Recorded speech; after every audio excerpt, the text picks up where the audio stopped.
Un clásico descafeinado. What does this translate to English? Well, it means a decaf el clásico, a bland el clásico, one with not too much flavor. These are the vibes I'm getting from Barcelona's next trip to El Santiago Bernabeu, which are completely opposite to what we should demonstrate in this game.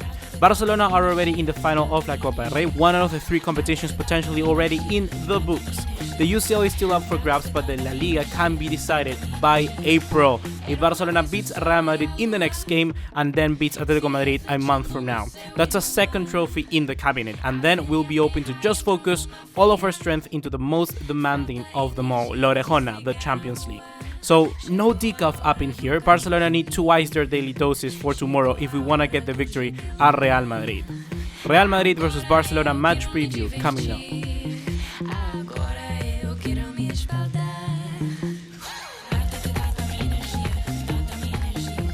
What's going on, guys? ¿Cómo están, boys? Here, welcome back to another video here on the channel. Once again, it's great having you for yet another, opportunity for me to discuss with you football, which is everything that we all know and love.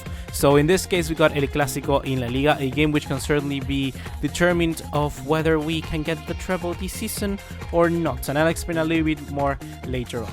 But well, if you're excited for this game as much as I am, be sure to drop us a like, leave us a subscribe if you want to be in tune for everything Barcelona and football on YouTube, and follow me on social media as well to keep up to date with what I do in my life, and as well a good way for us to chat about everything you may want to ask me. You get the deal? You know the drill, and let's get right into it. So I want to start opening up this match preview by saying a little bit of my comments on the previous El Clasico. I still think that most of us don't understand how we won that game midweek. Barcelona looked frail and tired, but we still managed to come out with a 3-0 victory against our bitter rivals. A massive motivational boost for us and a devastating hit for them. However, the ball is on our field again. I guess you can argue that Real Madrid is going to be the team going for the victory in this one, because like I already mentioned, Barcelona has the possibility to kill them off once and for all. But I really disagree. I digress. For me, it was clear that Real Madrid had much more of a point to prove in the Copa del Clasico, and now it's our time to do the same. Even though the result pushed Barcelona to get the win in the last El Clasico, in case of a potential loss, Real Madrid would have lost a lot more than Barcelona, and that is exactly what happened in this game. However, they have nothing to lose in this one. They are pretty much holding on to La Liga by a fine thread, while everything is set for us to bottle it. So I think that, in other words, what I'm trying to say is that what Barcelona should do is basically in no way, shape or form must take this game slightly. Valverde has already said this in the press conferences. He's hoping that the Barcelona players don't get a little bit too carried away by that really weird victory, because certainly we're playing bad football and there's a lot of things we need to still improve on. With all of this being said, I believe we could see multiple changes in the squad for both Barcelona and Real Madrid. In the case of Madrid, I think Sergio Ramos is once again eligible after sitting out versus Levante. Gareth Bale could also feature in the game, while Solari could look to change up the goalkeeper and play Courtois in this one in exchange of Keylor Navas. Another possibility we could see is a different approach to this game, tactically speaking. Like we talked before, Real Madrid have nothing to lose, so perhaps Solari will try out a new formation, like, I don't know, 2 lines of 4 or perhaps even a back 3. A 4-3-3 is always reliable, and we might even see it change based on the team selection. Big games are, well, normally for big players, and the other day in that El Clasico in La Copa, for me, there were 2 standouts. I think that Rafael Varane was really, really bad. Anthony Kroos just looked a shadow of his past self in the last 2 seasons. It's the worst I've seen from him in a while. I wouldn't be surprised if Solari opted for someone like Federico Valverde or Dani Ceballos, but in the case of the center back, Varane really, Nacho has been suspended after Levante. Of course, he got a red card there, so he won't feature in this game, and that may be a point for us to exploit. Varane, I think, could be the reason why perhaps we may win this game. On the other hand, Barcelona has other questions to answer as well. The first one being, will Suarez play? My answer is no. I believe that over the overloads he suffered in La Copa, he should sit this one out. To back this up even further, he didn't train with the team on Thursday, only adding to his potential exclusion from the game. This would certainly allow for the appearance of either Coutinho or Malcolm in the starting 11, a change that would massively improve our chances of getting the 3 points in this one. And why, you may ask? Well, because no matter who enters the field, we would have a fast-paced winger in the right-hand flank in attack to help us combat the constant output of Reguilón and Vinicius Jr., giving them more responsibility and less basically be confident going forward. Be it Dembele if Coutinho plays, or well, Malcolm if he features. I believe we should also opt for the inclusion of 3 players coming back from injury. The likes of Jasper Cillessen, Arthur, and Samuel Umtiti for me should be playing this game.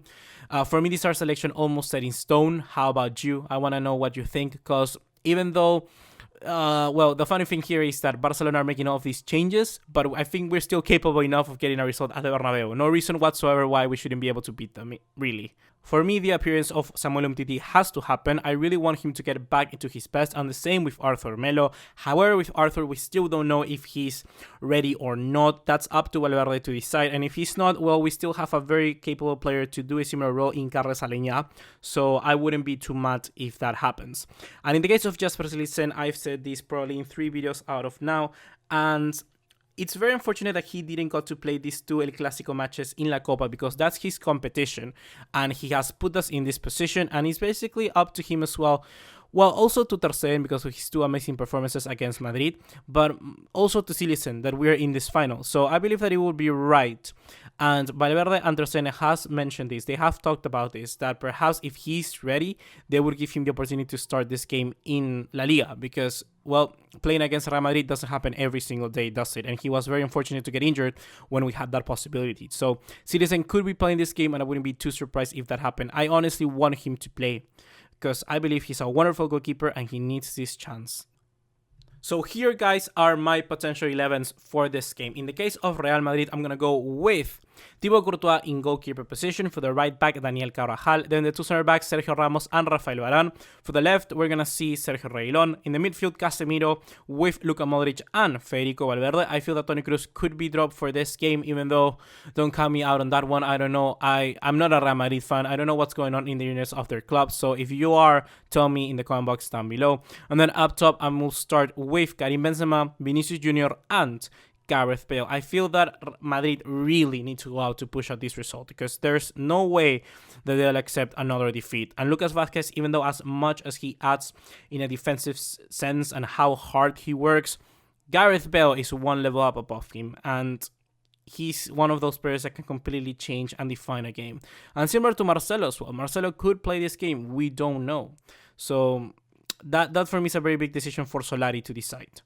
In the case of Barcelona, I think we're going to see Jasper Cillessen in goal if he's fit. Then for the right back position, Nelson Semedo, of course, to match the pace of Vinicius Jr. The 2 center backs, Samuel Umtiti and Gerard Piqué. For the left back, Jordi Alba. In the midfield, Sergio Busquets with Ivan Rakitic or Arturo Vidal, depends on Valverde. And then the same in the other half, Arthur or Carles Aleñá. But I will go with Arthur and Rakitic if you ask me. And then up top, I'm going to go with Messi as a false 9, because Suarez, I believe he needs to get better, because his knee is something that he has had for almost 2 years now, but it's always kind of like when we rest him and when we don't. And today, I think we can rest him. I think we can actually rest him and be fine.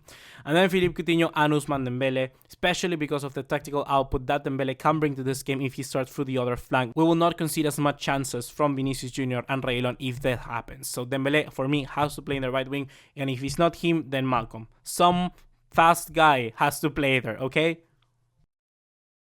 And now it's time for predictions. What do I think is going to happen in this game? Well, I believe that the game is going to go, well, similarly to what I explained before in some little tactical insights I gave you. I believe that Barcelona is going to try to exploit that right-hand flank with Dembele or Malcolm, be it whoever starts in this game.